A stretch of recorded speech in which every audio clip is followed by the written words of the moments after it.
Hello guys, welcome back to my channel. So in this video we are going to look into oh, the how to create the variable and assign some particular value to that particular variable and printing the variable. So let's start with, so here our main, creating a variable and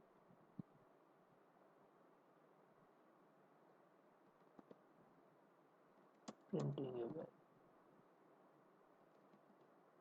So like in when it comes to Python, it is very easy. Like when if you consider Java and all, let's say if you wanted to assign a int, so you have to specify that the data type, name, then variable, and then values. But when it comes to Python, there is nothing like that. You can directly assign a variable. You can just specify the variable name whatever you want to give. In this case I'm just taking it x. So and I'm assigning that, well, I'm taking one particular variable, let's say 10. So in this case what happens is, like, this particular 10 value will be assigned to this particular x variable. So if you wanted to print the variable, let's just run it, and let's say if you wanted to print the variable, you can just simply give print x and run. So it will give the variable for that. And when it comes to integers, whenever we are dealing with any numbers and all, in such cases we call those as a integer.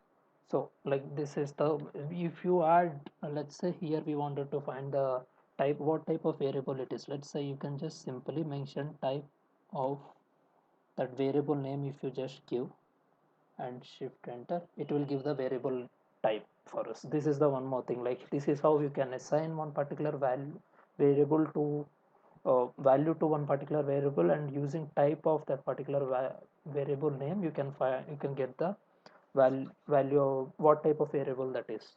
So this is how we can find the variables of a particular, like what type of variable it is. So let's say if you wanted to use 10.0, and let's say you wanted to find the type. So in this case, so anything that contains decimal values, that will be float. So this is the best example, like how you can find it. Let's say, let me take another example like int. So let's say I'm taking here as Python. So here I'm just giving inside the commas. So let's see what it will give. So if we give type of 5, means it will give the string, because here the variable, if we are specifying anything inside this particular codes, because that will, Python by default it will take that as a string. So this is how we can find the type of the variables. So this is all, this video guys. Thank you for watching. Keep learning, keep growing. Thanks again.